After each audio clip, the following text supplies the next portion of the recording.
Welcome to the show. What's up, everybody? Welcome back to the Infusion Breakdown Show. As always, it's your boy Joshua Freeman. To my left, I got Mr. Bryan Carey. To my right, I got Mr. Desmond Tillman. How you guys doing? Wonderful. Can you hear us? Yeah, I can. Like the headphones. Yeah, you're the only one. Okay. Yeah. To be honest, I forgot I had them on, but it is what it is. You cozy? Yeah, we good. I can hear you good. So Right. that's all that matters. That's all that matters. But the question we have on the docket today. Also, you guys, don't forget about the timestamps in the description below. Okay. Bryan, tell them about it. Check them out. Yeah. Hey. I got you. But the question we have on the docket today, should human nature be changed? Comment, let us know, okay? So, what do you guys think? So you said, should human nature be changed? Yes. So my first question that I have for you is, how does one change human nature? How does one even identify what human nature is? Because we know this is a you question. It's a me question. This is a you question. Get my pen ready. So, first to your question. Your question was, say it again. How does one change human nature? Well, I didn't really think of like, Hypothetically. Hypothetically, I was thinking like, actually, what if you could basically flip a switch and be like, oh, I want human nature to be like, that's what I was thinking how the question was. So I wasn't really saying like how the implications of changing human nature. But now your question, what'd you say? How do we define what human nature is? Yeah. Well, do you have I don't have a specific definition of human nature that comes to mind. Do you have a? I think it's just a cliche that people will typically say that humans are selfish by nature, but I don't really know to what extent that's true. You don't think humans are selfish by nature? I won't say that I don't think it's true. I just don't know what extent, like, what do we have absent of societal values and norms that says we're selfish by nature. Like, I get it, you can kind of have like the whole hunter-gatherer viewpoint to where people claim land, there's like a claim to something. And I think we kind of only apply that selfish manner because of the attribution of material goods to society and how we react to the acquisition of those material goods, regardless of age, and how we place it on our value system. Humans are, selfish by nature. Like, nobody taught them to value material goods more than life itself. They just do it. And I just think that it's a bit of an ambiguous statement. But to take like the material possessions out of it is kind of crippling the whole thing if you really think about it, because that's what makes them selfish in nature. I mean, you can't. I wouldn't say it, because human nature exists without the material things. Okay. So that's why I don't think it cripples it. I think we have to strip everything to answer the question and say, well, what actually constitutes human nature? And I think it's just like a cliche saying at this point. I think a lot of things with time, technology, and just the repetition of things being said over and over again develops a meaning that doesn't really hold value or much substance. You don't think we all naturally have something that is common about? Yeah, but I don't think it's properly defined, though. I don't think anyone. I mean, I'm pretty sure there's literature out there that, whether it be in the realm of academia or philosophers or whatever, that might have like a solid viewpoint or definition of what. And matter of fact, I'm positive there's a lot of philosophers that have a viewpoint of what they deem human nature to be. But I think every time you look at what their definition of it is or how they articulate it, it's based off of what society is currently displaying. And I mean, I think when you put people into like a group, it's easy to say, well, they're influenced by this, that, and the third. And I mean, I think it's obvious. Like, if you put people in a group, they are more likely to center, or they're more likely to act the same. Not necessarily act the same like in, on some robotic stuff, but act the same in the sense of like desires are similar now. Whereas you like grow up, if you're, you grow up on, if we have 4 people in the world or 7 people in the world, and each person is placed on a different continent, their values are not going to be the same. Like their methods of survival are not going to be the same. So I don't think you can sit here and say that they're selfish in their human nature or their innate nature because of what society has done, because I don't think that's true. Or you can't say that they're selfish in their nature just because of what their human nature is. I think, you would say that they're selfish based off of that coming together. Because I think anytime you come together, and I feel like we're going off on a bit of a tangent, but I think anytime you come together, there's a desire to have more. So you said if you have 4 people in the world, 7. Seven people in the world, 7. and you put them all on different continents. Yeah. You said they won't have the same. I don't think they'll all have the same desires as far as like acquisition. I think they'll have the desire of survival. Yeah. Is surviving selfish? When you put it with other people, like what you said, yes. You're restricting human nature solely to selfishness right now, and there's several other components of it. Well, that's what I'm saying. Like we don't have like a set. Like, do we have a set definition on what we identify human nature as? Do you? I feel like human nature is just a given preset of personality traits that are very deeply ingrained into us, like on a biological level. And that kind of like dictates how we make our decisions. So it's very similar to like Sigmund Freud's idea of the ego, like the decision-making process. But I also looked at it from like a computer standpoint. So you have your operating system. That's what I would compare the human nature to be. And then on top of that, we have applications that run on that. So that's like the particular experiences and the ideas that we shape and own for ourselves that we build on top of the operating system. And so like me personally, I thought about myself and like my natural inclination of how I react to certain things. And so I may have in my younger years been more quickly to anger.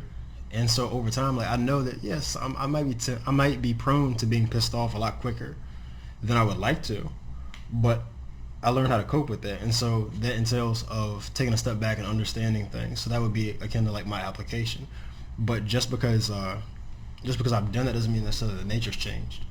It just means that I'm learning how to properly and effectively manage myself as a human being and take responsibility for my actions.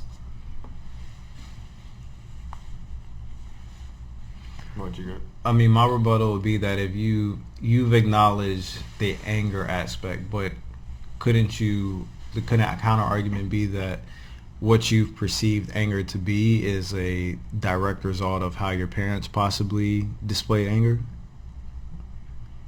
and you kind of taking that on as like a normalcy? On a personal level or the idea? Either or. I think it's definitely possible. Do I think it was my particular case? Not 100% certain. And that's why I say that's why I think that the idea or what we perceive human nature to be is like it's not necessarily clear. But also what I just said about it being biologically ingrained, where do we get our DNA from? So of course, I mean, if it is in fact biologically ingrained, like I'm led to believe, then we get those things from our parents. So it would be, I mean, it's completely believable that you would have some of the same, well, not necessarily ideas, but some of the same behaviors as your parents. Yeah. Like even within like Lucas, this is a perfect experiment here, or you can probably just deliver a testimony. So like, I'm pretty sure there's certain things that you see in him that that's you, even at a young age.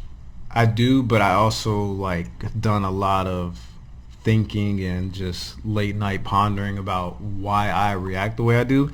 And I know that a lot of it is based off of my parents. And I know that my parents have came out and said that like what they did during our childhood was not necessarily maybe the ideal thing. It's what they experienced when they were growing up. So that's what they knew.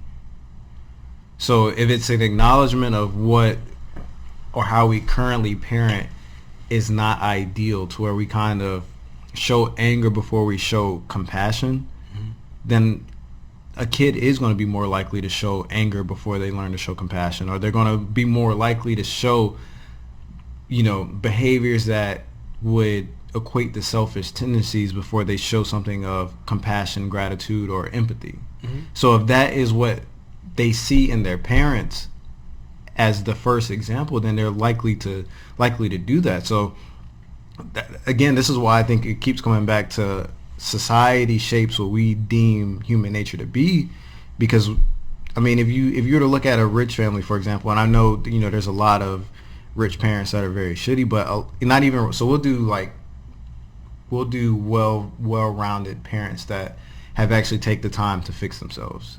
And fix themselves it's very ambiguous, but fix themselves in the sense of to where they've done the therapy, they've acknowledged their faults, and now they have found a way to rewire what their instinctive reaction is to be. So if their kid does something, it's compassion and understanding along with informing rather than ridiculing, showing anger, showing glimpse of violence, whether it's through disciplinary actions or not, and then watch that kid grow to not be afraid to show gratitude, compassion, and empathy before they show anger. Like I know with mine, based off of what I've just seen as a kid, I'm more likely to show anger before I show compassion. That's because with my parents, for example, there was times where I saw anger more times than I saw compassion. So that's what I'm more likely to do. And then as me as a parent, I catch myself showing anger more times than I show compassion. So that's me acknowledging that based off of what my parents have been through, based off of what my grandparents have been through, there's constantly a trend of anger over compassion. Whereas if someone learns, well, maybe we're doing this shit wrong, and they learn compassion before they learn anger, then we're going to see a switch to where that kid is more likely to share that toy with, the kid they don't know versus snatching something from another kid because they want to play with it now, because that's what they perceive the right thing to be. Like kids will learn the wrong thing first and think that's right because of what their parents display. I don't think it's as clear cut and separated the way people traditionally think of like nature versus nurture, because like with the analogy that I use about the operating system and the applications, they build on top of each other. So it's either you can have a situation or a dynamic between the two of nature and nurture where they happen to be opposites, where the nurturing could outweigh that and override the nature, or you could have one where it's reinforcing, so they move you in the same direction, and it's just building upon. It's just a divergence based upon the environment that you're in and the things your input.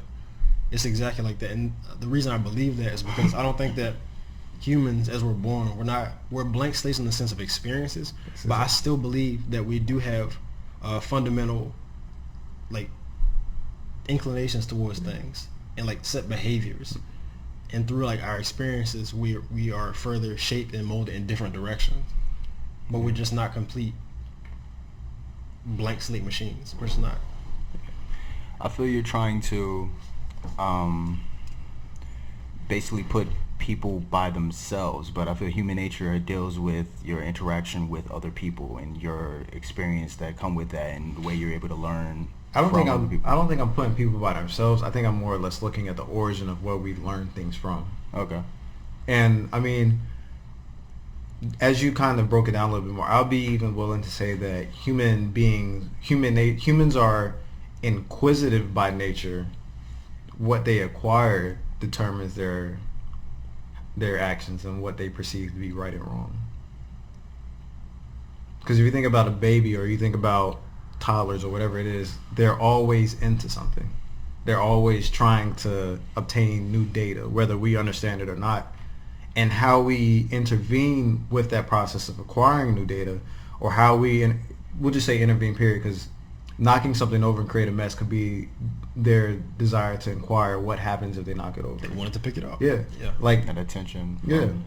So if how we intervene, I mean, we can easily tie this to, ABA therapy as well, as like the quality of that intervention pretty much can determine how that kid is going to react, in addition to how that kid is, what's that primitive instinct when something of that same magnitude happens later in life.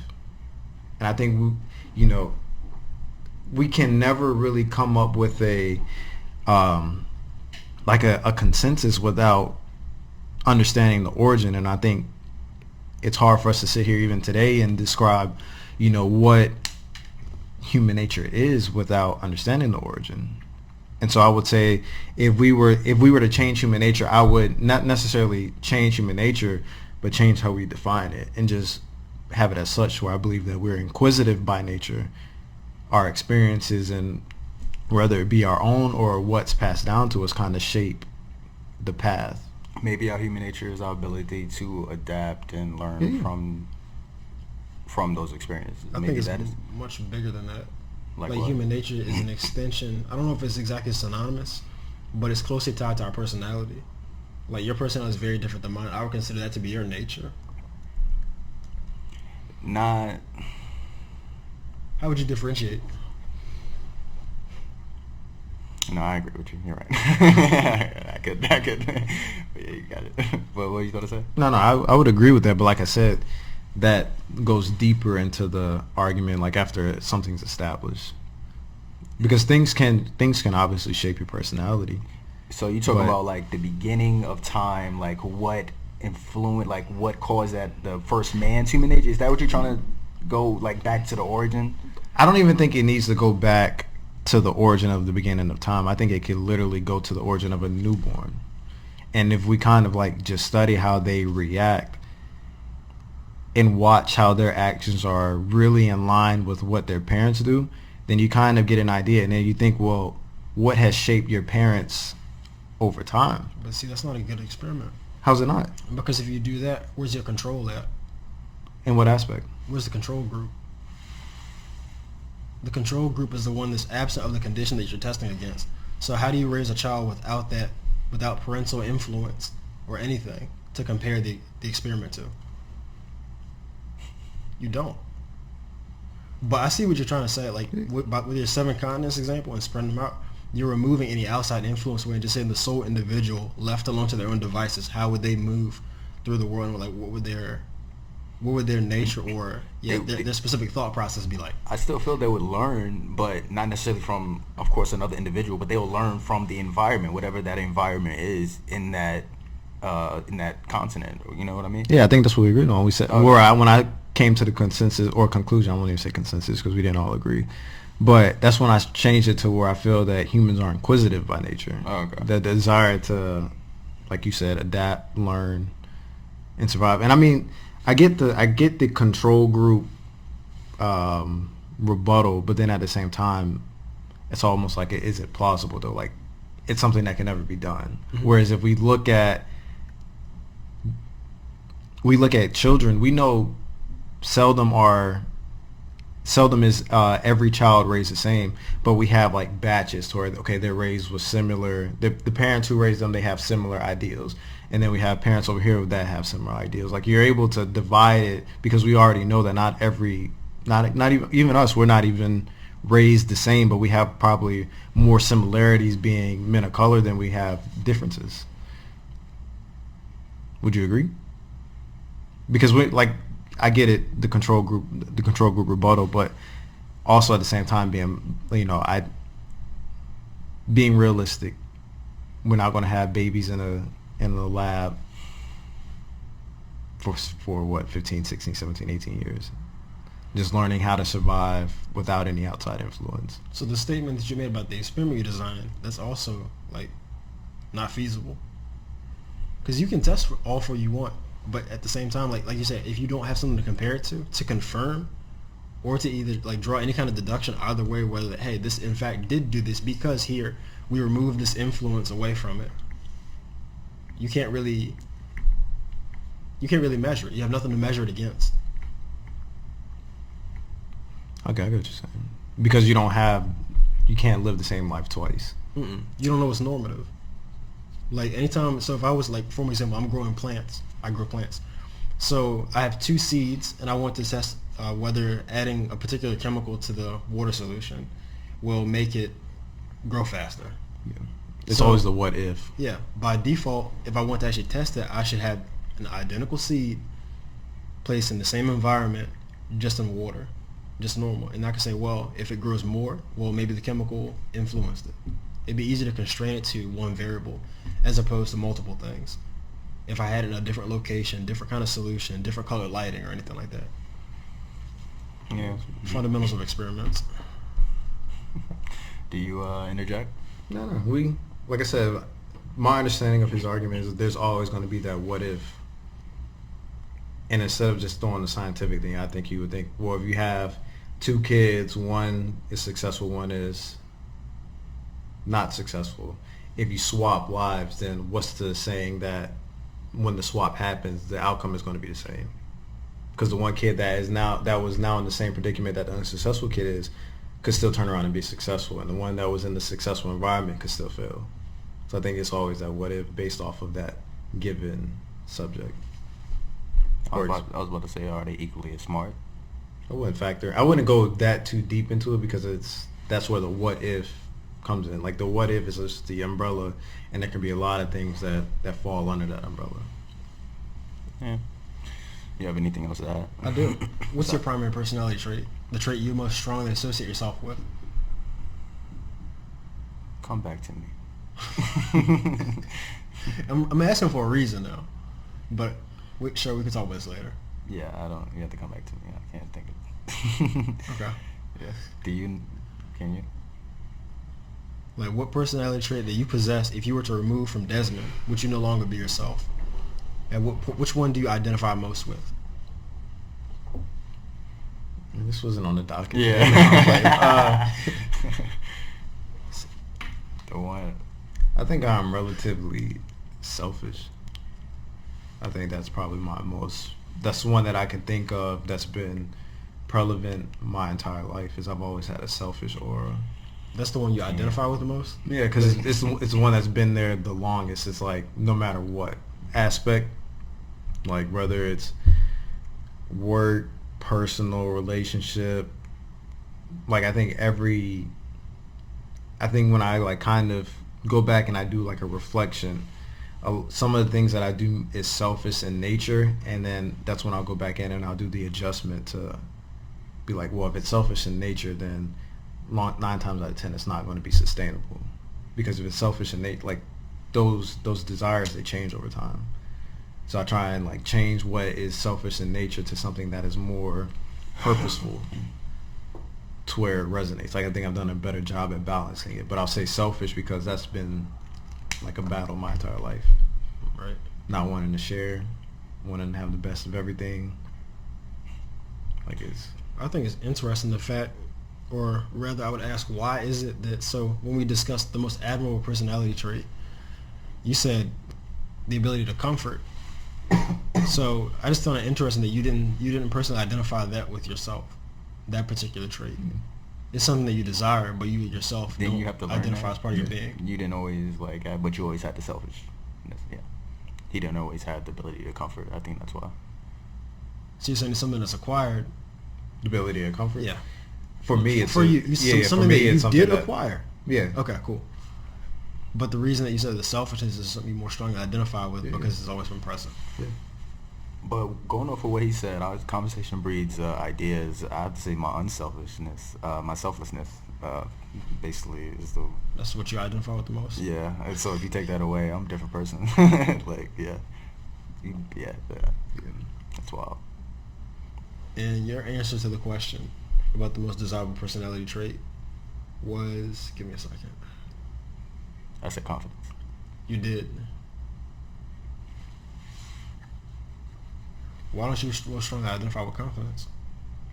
Because I'm not the confident person. I haven't always been the confident person. Like Desmond had to acquire confidence. Like he had to acquire confident people or confident himself. Yeah. So why's that? Because I haven't always been the confident person, like because of my environment. Because you didn't grow up in an environment that breeds confidence. Yeah, and my parents weren't that you gotta have confidence type of parents. It'd be like, oh. And confidence isn't even one of those things that it's like, oh, you gotta have confidence, because then you're like, well, what the hell is confidence? Confidence is one of those things where like it's built up. You have to learn it yourself. Well, it's not always something you learn yourself. It could be influenced by your parents, with your parents' belief in you. Like, I mean, I keep bringing up the parent aspect because I feel like for the most part, even though we like will reject it in our rebellious stage. Parents are like our most influential until we begin to like try and formulate and create our own, I'm not gonna say destinies, but fulfill our personal, even when you say personal legends, like what it is we want to do. The team. Well, I would say they have influence in their presence and absence. People who don't have parents, that also shapes them as well. True. Yeah. But so with you and the confidence, so we talked last week also about like where confidence came from. And so what do you do to implement that?